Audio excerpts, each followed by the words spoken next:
जो हम यहाँ कैलकुलेशन कर रहे थे डैनियल सेल में, यहाँ ले रहे थे 1m सॉल्यूशन, यहाँ ले रहे थे 1m एक्वस सॉल्यूशन, मतलब मोलरिटी 1m था।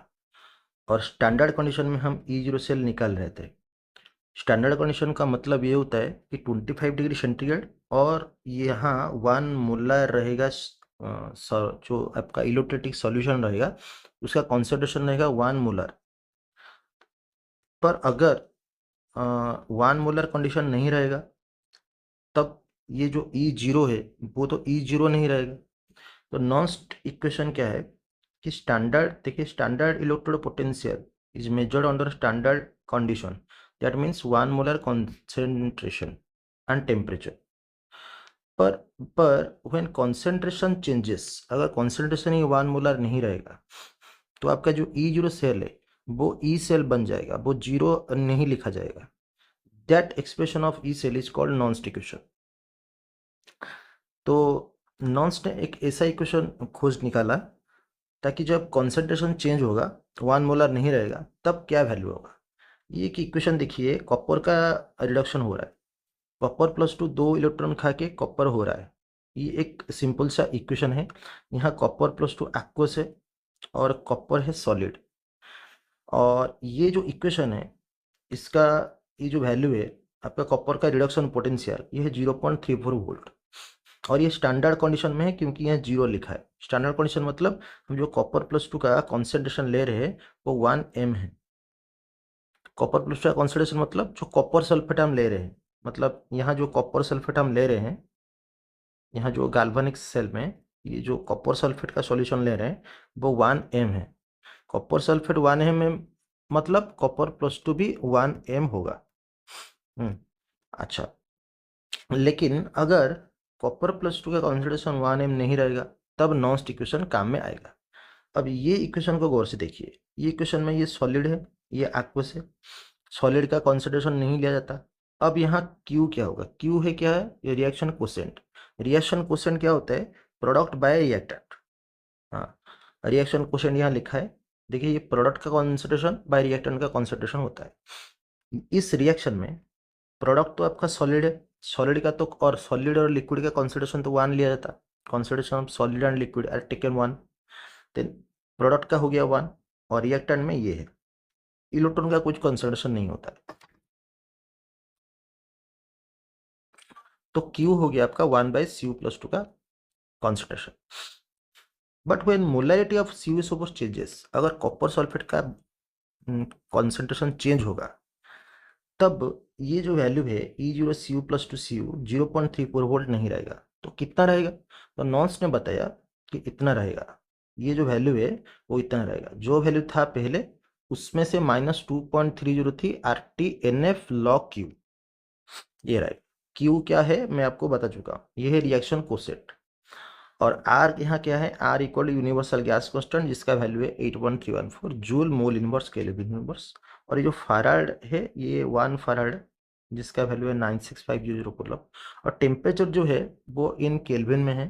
तो नॉन्स्ट क्या किया? स्टैंडर्ड कंडीशन नहीं लिया। स्टैंडर्ड कंडीशन मतलब जो 25 डिग्री सेंटीग्रेड और 1 मोलर था सॉल्ट, ये स्टैंडर्ड कंडीशन नहीं लेके टेम्परेचर को वही 25 डिग्री सेंटीग्रेड रखा, लेकिन कॉन्सेंट्रेशन को चेंज कर दिया। हाँ, तो ये सारे वैल्यूज अगर हम डाल देंगे यहाँ, टेम्परेचर, आर का वैल्यू, आई एफ का वैल्यू, सारे वैल्यू डाल देंगे तो ये इक्वेशन कुछ इस तरह दिख जाएगा। ये माइनस सारे वैल्यू हम डाल दिए और ये। अब ये जितना वैल्यू है इसको सबको अगर कैलकुलेट करोगे तो 0.0591 आएगा। और एन है number of electron. Number of electron इस इक्वेशन में है 2। अच्छा, अब देखो ECu+2 ये तो है। अब देखो ये log Cu+2 जो है वो नीचे है, वो अगर ऊपर आएगा तो यह माइनस होके प्लस हो जाएगा। क्योंकि जो log होता है, log 1/x होता है, वो माइनस log x होता है। ऐसा क्यों? क्योंकि log 1/x जो है वो होता है log x to the power -1। 1/x को -1 x टू द पावर -1 भी लिख सकते हैं। तो -1 यहाँ इंटू हो जाएगा पीछे, -1 इंटू log x जो हो जाएगा -log x। तो लॉग में किसी चीज़ को अगर तुम उल्टाओगे तो वो पीछे एक माइनस हो जाएगा। तो यहाँ सी प्लस टू को ऊपर लिए तो यहाँ हो गया प्लस, तो ये एक इक्वेशन आ गया।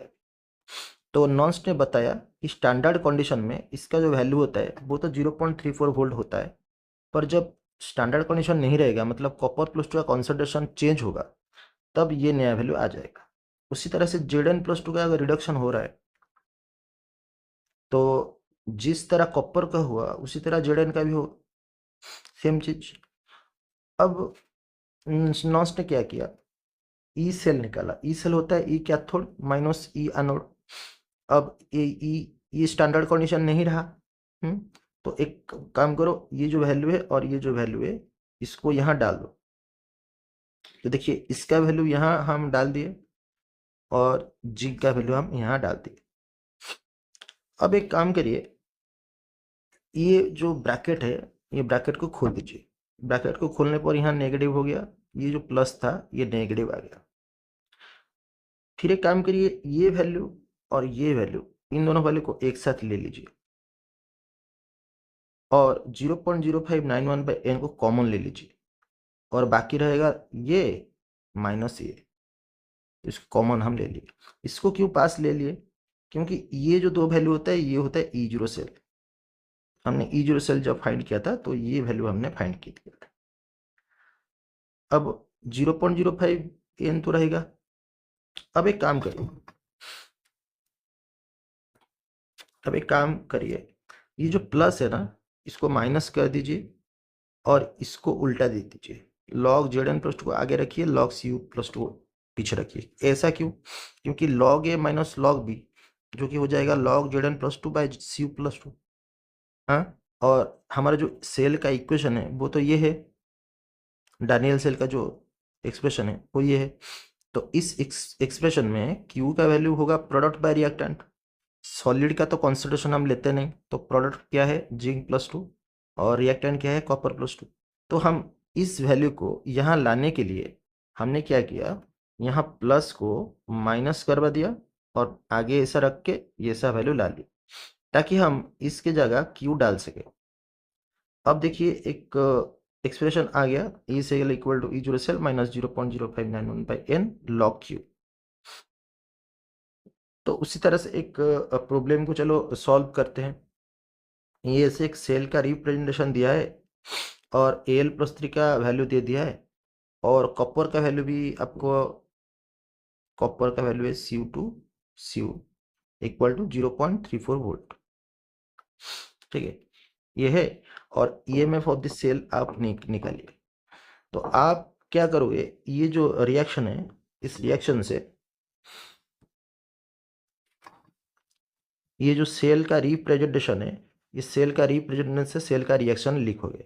तो कैसे लिखोगे, एल से Al+3, तो एल लिखोगे फिर Al+3, Cu+2 लिखोगे फिर Cu लिखोगे। अच्छा देखो, एल से Al+3 कितना इलेक्ट्रॉन का ट्रांसफर हो रहा है, 3 इलेक्ट्रॉन का। और कॉपर प्लस टू से कॉपर कितना इलेक्ट्रॉन का ट्रांसफर हो रहा है, 2 इलेक्ट्रॉन का। तो 3 और 2 तो सेम नहीं हुआ, तो हम क्या करेंगे 3 और 2 का एलसीएम लेंगे। एलसीएम है 6, तो दोनों को 6 करना है। तो जहाँ +3 है उसके पीछे 2 मारना है, जहाँ +2 है उसके पीछे 3 मारना है, ताकि 3 × 2 6, यहाँ भी 6। तो आपका जो n का वैल्यू है वो 6 आ जाएगा। हाँ, इसी तरह हमें रिएक्शन को बैलेंस करना है। अब E0 सेल यहाँ फाइंड करेंगे। E0 सेल होता है E0 cathode minus E0 anode. Cathode कौन है, जिसका रिडक्शन हो रहा है, जो राइट साइड में है, ये है कैथोड और ये है एनोड। तो अभी Cu+2 माइनस Al+3 सब वैल्यू डाल दिए। Cu+2 का वैल्यू दिया है आपका 0.34 वोल्ट और Al+3 का वैल्यू दिया है -1 उसको कर लो, ये 2 वोल्ट आ जाएगा। तो E0 सेल हमारा आ गया और ये जो दोनों वैल्यू है स्टैंडर्ड कंडीशन में दे दिया गया है। अब वो पूछा है EMF of the cell. EMF पूछा है क्योंकि हमने स्टैंडर्ड कंडीशन में ई जीरो सेल निकाल लिया, पर क्या ये जो मोलरिटी दिया है ये 1 दिया है, 1 तो नहीं दिया ना, तो स्टैंडर्ड कंडीशन तो नहीं है ना, तो इसलिए हम ई सेल निकालेंगे। तो ई सेल होगा ई जीरो सेल माइनस, ऐसे लिखोगे जैसे हमने यहाँ लिखा था लॉग, फिर लॉग करके यहाँ यहाँ ऊपर जिंक +2 था, मतलब जिसका ऑक्सीडेशन हो रहा था वो ऊपर था। अब यहाँ किसका ऑक्सीडेशन हो रहा है? एल्यूमिनियम का। तो एल्यूमिनियम +3 को लिखो और उसके पीछे 2 लिखा है तो स्क्वायर मार दो, डिवाइड बाय कॉपर +2 लिखो, कॉपर +2 का कॉन्सेंट्रेशन उसके पीछे 3 लिखा है तो क्यूब मार दो। अब E0 सेल तो 2 वोल्ट है, इसके जगह 2 वोल्ट डाल दीजिए। एन का वैल्यू 6 है, क्योंकि हमारा जो एलसीएम आया था 2 और 3 का, ये 2 और 3 का एलसीएम आया था वो 6 है। अब Al+3 का कॉन्सेंट्रेशन कितना दिया है? Al+3 का कॉन्सेंट्रेशन दिया है 0.01। 0.01 मतलब 10⁻²। तो यहाँ डालो 10⁻² का स्क्वायर। फिर Cu+2 का कॉन्सेंट्रेशन दिया है 0.001 मतलब 10⁻3। तो उसमें यहाँ डाल दो ये वैल्यू। अब ये 0.0599 को आप एक काम करो, राउंडिंग ऑफ कर लो। राउंडिंग ऑफ करके 0.059 दिया ना, इसको 0.06 कर लीजिए। 0.06/6 और लॉग यहाँ 10⁻⁻4 और ये 10⁻, ये -3 × 3 -9, ऊपर चलेगा तो +9 ऐसे, और ये 9 - 4 हो गया 5। अब log 10⁻5 है तो 5 पीछे चला गया, 5 × log 10 का वैल्यू होता है 1, तो यहाँ ये हो गया 5। तो ये 0.06/6 कितना हुआ? 0.01, और ये 5 में इससे इंटू कर लो, 0.05 आ जाएगा, और 2 - 0.05 1.95 आ गया। अब उसका बाद में है, ये है why electrochemical cell stops working after some time. देखिए दिया है, पूछा है कि why electrochemical cell stops working after some time, मतलब ये सेल स्टॉप क्यों हो जाता है कुछ देर काम करने के बाद। इसका मतलब ये है, मैं का यहाँ आता हूँ, ये है आपका सेल। देखिए जब ZnSO4 जो होगा उसमें से जो जो ये जो जिंक है, जिंक का ऑक्सीडेशन हो रहा है और कॉपर का रिडक्शन हो रहा है, तो जिंक धीरे धीरे जिंक+2 में कन्वर्ट होगा और कॉपर+2 धीरे धीरे कॉपर में कन्वर्ट होगा। तो यहाँ जिंक+2 का तादाद बढ़ने लगेगा, तो यहाँ जिंक+2 का तादाद जो है वो बढ़ने लगेगा, और यहाँ कॉपर+2 जो है वो कंटिन्यूसली कॉपर में कन्वर्ट हो रहा है, तो कॉपर+2 का कॉन्सेंट्रेशन घटने लगेगा। तो ये जो रिएक्शन है इसमें देखिए, अगर जिंक+2 का कॉन्सेंट्रेशन बढ़ रहा है मतलब प्रोडक्ट का कॉन्सेंट्रेशन बढ़ रहा है, तो रिएक्शन धीरे धीरे बैकवर्ड टेंड करेगा, क्योंकि प्रोडक्ट अगर ज़्यादा हो जाएगा तो रिएक्शन बैकवर्ड टेंड करता है। और यहाँ देखिए Cu+2 का कॉन्सेंट्रेशन घट रहा है, रिएक्टेंट का कॉन्सेंट्रेशन घट रहा है, तो अगर रिएक्टेंट घटेगा तो ये भी धीरे धीरे बैकवर्ड टेंड करेगा। एक टाइम आएगा जब ना ये रिएक्शन, मतलब देखिए वही चीज़ लिखा है, वी नो जिंक से जिंक+2 आ रहा है, आज टाइम पासेस कॉन्सेंट्रेशन ऑफ जिंक+2 increases, so reaction moves backward, reaction backward move करेगा। उसी तरह Cu+2 का जो Cu है, जैसे ही टाइम पास करेगा Cu+2 डिक्रीजेस, Cu+2 डिक्रीज होगा तो रिएक्शन मूव्स बैकवर्ड, क्योंकि रिएक्टेंट घटेगा तो रिएक्शन मूव्स बैकवर्ड, प्रोडक्ट बढ़ेगा तो reaction moves backward. So a time comes, एक टाइम आएगा जब forward reaction becomes equal to backward reaction, मतलब ये जो रिएक्शन है जितना फॉरवर्ड होगा उतना ही बैकवर्ड होगा, तो इसी को बोलते हैं equilibrium condition. At that point E cell becomes zero, तो उसी पॉइंट में क्या हो जाएगा, ई सेल जीरो हो जाएगा। अब ये जो आपका इक्वेशन है जिंक से, ये आपका जो इक्वेशन आपका है, ये जो इक्वेशन है, इस इक्वेशन में देखिए कॉपर+2 का तादाद क्या हो रहा है, घट रहा है, ये डिक्रीज कर रहा है, ये डिक्रीज कर रहा है, और इसका कॉन्सेंट्रेशन क्या हो रहा है, इंक्रीज हो रहा है। तो देखिए ये जो रिएक्शन है, ये रिएक्शन एक मतलब रिवर्सिबल रिएक्शन है, जिसमें फॉरवर्ड रिएक्शन भी चलता होगा, बैकवर्ड रिएक्शन भी चलता होगा। तो जैसे जैसे ये Cu+2 का कॉन्सेंट्रेशन, ये तो सॉलिड है, इन लोगों का कॉन्सेंट्रेशन हम लेते नहीं, जैसे जैसे Cu+2 का कॉन्सेंट्रेशन डिक्रीज करेगा तो रिएक्शन बैकवर्ड मारेगा, और जैसे जैसे इसका जैसे जैसे Cu+2 का डिक्रीज करेगा रिएक्शन बैकवर्ड मारेगा, और जैसे जैसे इसका कॉन्सेंट्रेशन इंक्रीज करेगा रिएक्शन भी बैकवर्ड मारेगा। तो एक टाइम आएगा जब forward reaction is equal to backward reaction, at that point equilibrium comes, equilibrium reach कर जाएगा तो ये रिएक्शन तो चलता रहेगा, हाँ, लेकिन ना ही Cu+2 का कॉन्सेंट्रेशन अब डिक्रीज होगा, ना ही इसका कॉन्सेंट्रेशन इंक्रीज होगा। तो उस टाइम में क्या होगा ना, सेल जो ई सेल है, जो ई सेल हमने जो ये जो फॉर्मूला लिखा था, ई सेल इक्वल टू, आपका ये जो फॉर्मूला था, E cell equal to E zero cell minus 0.059 by N log, ये जो है, ये जो फॉर्मूला देखिए, ये वाला जो फॉर्मूला जो है, ये वाला जो फॉर्मूला, इसमें ई सेल का वैल्यू हो जाएगा 0, क्योंकि उस टाइम इक्विलिब्रियम के टाइम वोल्टेज दिखाएगा 0। लेकिन ई जीरो सेल तो आपका वही है, फिक्स है, मतलब जिंक और कॉपर का ई जीरो सेल जो था 1.1 वोल्ट, वो तो फिक्स है, हाँ, लेकिन ई सेल हो जाएगा 0। और ये जो क्यू है, क्यू हो जाएगा केसी। क्यों? क्योंकि इक्विलिब्रियम के टाइम में जो रिएक्शन क्वोशेंट होता है वो इक्वल हो जाता है इक्विलिब्रियम कांस्टेंट के इक्वल हो जाता है। तो इस इक्वेशन में जब ई सेल की जगह हम 0 डाल देंगे, जब क्यू की जगह केसी डाल देंगे, तो एक्सप्रेशन ऐसे आएगा, ई जीरो सेल को इधर ले आओ, ई जीरो सेल हो जाएगा 0.0591 बाई एन लॉग के सी। हाँ, ये केसी क्या है, इक्विलिब्रियम कांस्टेंट। इक्विलिब्रियम कांस्टेंट क्या होता है, वो रिएक्शन क्वोशेंट ही होता है बस at the time of equilibrium, और एन होता है नंबर ऑफ इलेक्ट्रॉन, और ई जीरो सेल क्या है, EM of the cell at standard condition, मतलब स्टैंडर्ड कंडीशन में जितना हुआ होगा। अच्छा, अब आते हैं हम Gibbs free energy. Gibbs free energy और यूजफुल वर्क, ये क्या होता है? देखिए, देखिए इस डेल्टा जी को समझाने के लिए मैं एक छोटा सा एग्जांपल ले रहा हूँ। एक मान लीजिए एक छोटा सा गाड़ी है जिसमें चाबी लगा है, और उस चाबी को आप मोड़ दिए हैं। अब गाड़ी क्या है ना, जब छोड़ेंगे गाड़ी को तो गाड़ी मूव करना स्टार्ट करेगा। जब आप गाड़ी को पूरा चाबी मोड़ दिए हैं तो उसमें कुछ एनर्जी सेव होके रहा है। अब वो एनर्जी स्पेंड होगा कुछ देर। जब गाड़ी गड़ेगा, मान लीजिए पहले था आपका 60 जूल एनर्जी आपने उस पर दिया, तो वो 60 जूल एनर्जी भी खर्चा कर सकता है। तो आपने क्या किया, इतना दूर गया, आप उसे रोक दिया, हाथ से भी रोक के रखे। अब उसमें से मान लीजिए 20 जूल एनर्जी खर्चा हो गया, तो बचा कितना, 40 जूल एनर्जी। तो ये जो एनर्जी है, ये सिस्टम बाहर निकल सकता है। हाँ, ये जो गाड़ी है, अगर आपके हाथ में धक्का खाएगा तो उसके पास जितना एनर्जी है वही आपको देगा। हाँ, तो सिस्टम अगर एनर्जी दे रहा है तो वो एनर्जी नेगेटिव है। हाँ, तो पहले जो एनर्जी रहेगा वो है -60 जूल। फिर कुछ देर मतलब चलने के बाद अगर हम उसे थोड़ा रोक देंगे तो उसमें एनर्जी मान लीजिए कुछ कम हो गया, तो -40 जूल रहेगा। और फिर कुछ देर चलेगा, चलते चलते अगर पूरा रुक जाएगा तो उसके अंदर जो एनर्जी है वो 0 हो जाएगा। तो ये जो एनर्जी रहता है उसके अंदर, जिसमें कि कुछ वो यूजफुल काम कर सकता है, जो एनर्जी फ्री हो सकता है, हाँ, जो एनर्जी फ्री हो सकता है उसको बोलते हैं फ्री एनर्जी। इस चीज़ को गिब्स ने निकाला, तो गिब्स फ्री एनर्जी।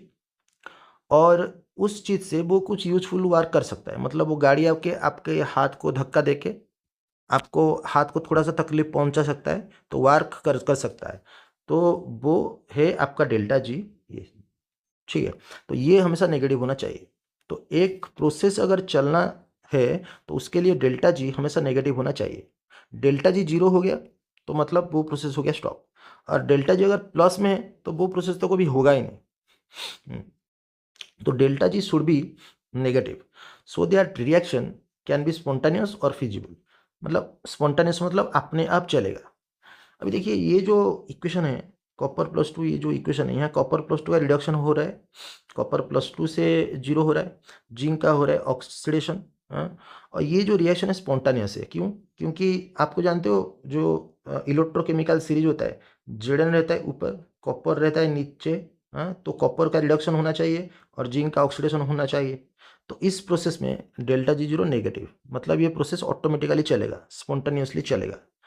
लेकिन अगर मैं इसको उल्टा कर दूं, कॉपर का ऑक्सीडेशन करूं और जिंक का रिडक्शन करूं, तो ये तो होगा नहीं, अपने आप होगा नहीं। तो ये तो नॉन स्पॉन्टानियस प्रोसेस है। हो सकता है लेकिन हम उसे ज़बरदस्ती मतलब करेंगे, कुछ बाहर का एनर्जी देके हम उसे करवाएंगे। तो उसके लिए डेल्टा जी 0 पॉजिटिव है। तो जिन लोगों के लिए डेल्टा जी 0 पॉजिटिव, वो सब नॉन स्पॉन्टानियस प्रोसेस है, मतलब अपने आप होगा नहीं, हम कुछ एनर्जी देंगे तब जाकर होगा। लेकिन जो प्रोसेस ऑटोमेटिकली होगा, मतलब स्पॉन्टेनियस होगा, उसके लिए डेल्टा जी 0 नेगेटिव है।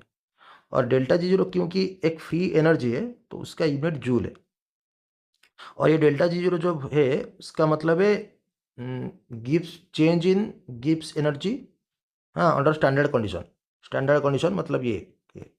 अब डेल्टा जी जीरो का दो फॉर्मूला है जिसका एक्सप्रेशन बुक में दिया नहीं है कि कहाँ कहीं पर है नहीं।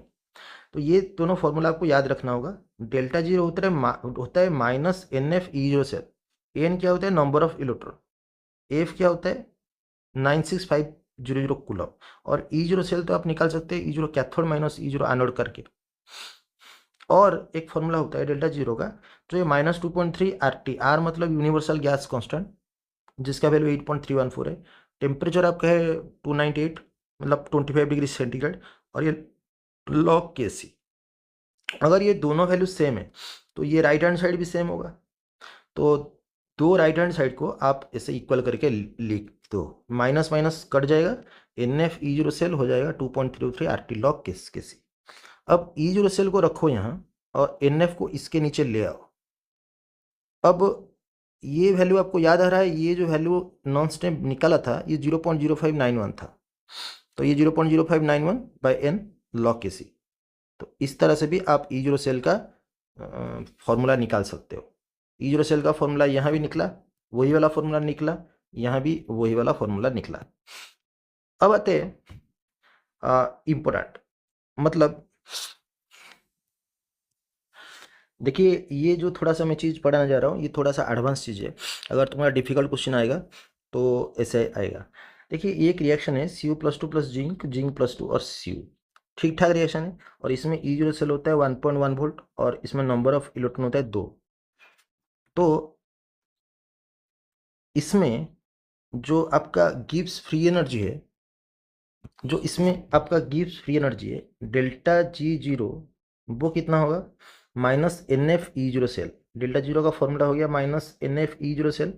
तो यहाँ एन है आपका 2 और एफ है 96500 और ई जीरो सेल है 1.1 वोल्ट। तो इतना डेल्टा जी जीरो आ गया, इतना जूल आ गया। अब एक काम करता हूँ, केस टू लेता हूँ। इसी इक्वेशन में ना मैं 3 इंटू कर देता हूँ, इंटू 3 सब में मैं इंटू कर देता हूँ। फिर भी ई जीरो सेल वही 1.1 वोल्ट रहेगा, क्योंकि ई जीरो सेल ना अमाउंट के ऊपर डिपेंडेंट नहीं है, वो इंटेंसिव है। इंटेंसिव मतलब अमाउंट के ऊपर इंडिपेंडेंट। कैसे याद रखोगे? इंडिपेंडेंट का पहले आई एन है और इंटेंसिव के पहले भी आई एन है। तो यहाँ एन कितना हो जाएगा? देखिए एन होता था 2, लेकिन हमने 3 इंटू कर दिया तो एन हो जाएगा 6। तो यहाँ एन हो जाएगा 6। तो इस इक्वेशन में जो डेल्टा जी जीरो होगा वो होगा -6 इंटू 96500 इंटू 1.1। पहले -2 इंटू होता था, यहाँ -6 इंटू होता था, हुआ। तो डेल्टा जी जीरो एक्सटेंसिव है। मतलब आप जितने इंटू करोगे डेल्टा जी जीरो उतना गुना बढ़ जाएगा। एक केस ले लो। चलो Cu+2+2e। देखिए कॉपर का रिडक्शन हो रहा है और कॉपर का रिडक्शन पोटेंशियल है 0.34 वोल्ट। तो इसमें आप डेल्टा जी जीरो वन को नाप लो। डेल्टा जीरो वन होता है N F E zero cell. तो यहाँ एन कितना है? 2 इलेक्ट्रॉन। तो 2 96500 इंटू 0.34 वोल्ट हो गया। अब एक रिएक्शन को ले लो, जिंक का ऑक्सीडेशन ले लो। जिंक का रिडक्शन पोटेंशियल होता है -0.76, तो उसका ऑक्सीडेशन पोटेंशियल होगा +0.776। तो 0.76 हो गया ये। अब इसके लिए डेल्टा जी जीरो 2 निकालो। तो इसके लिए नंबर ऑफ इलेक्ट्रॉन है 2, तो -2 इंटू इतना हो गया। अब एक काम करो, इक्वेशन 1 और 2 को प्लस कर दो, ऐड कर दो। जब ऐड कर दिए तो ये देखिए 2 इलेक्ट्रॉन कट जाएगा और इससे इक्वेशन आ जाएगा Cu+2 जिंक Cug। और आप जानते हैं इस इक्वेशन का ई जीरो सेल कितना होता है? 1.1 वोल्ट। अभी इसका डेल्टा जी जीरो 3 निकालिए। डेल्टा जीरो 3 जब निकालेंगे तो इस इक्वेशन का एन कितना है? 2 96500 और ई जीरो सेल कितना है? 1.1 वोल्ट। तो ये जो 3 इक्वेशन है 1 2 3, जो तीनों इक्वेशन है उसके अगर तुम डेल्टा जी जीरो 3 जो है ना, वो delta G zero 1 plus delta zero 2 होगा। Delta zero 1 plus delta zero 2 होगा। हाँ, जब इक्वेशन मिलता है ना, जब ऐड होता है ना, तो डेल्टा जी का वैल्यू ऐड होता है। चलो डेल्टा जीरो 3 का वैल्यू यहाँ डाल दो। डेल्टा जीरो 3 का वैल्यू इतना है, इसको डालो। हाँ, अब इक्वल टू डेल्टा 01 का वैल्यू डालो, डेल्टा 01 का वैल्यू ये है, उसको डालो। डेल्टा 02 का वैल्यू डालो, ये भी ये उतना है।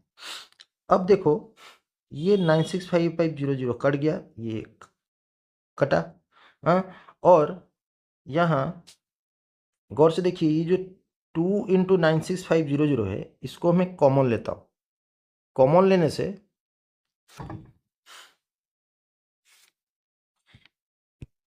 अब देखिए मैं क्या करता हूँ, ये जो -2 × 96500 ना, इसको कॉमन लेता हूँ।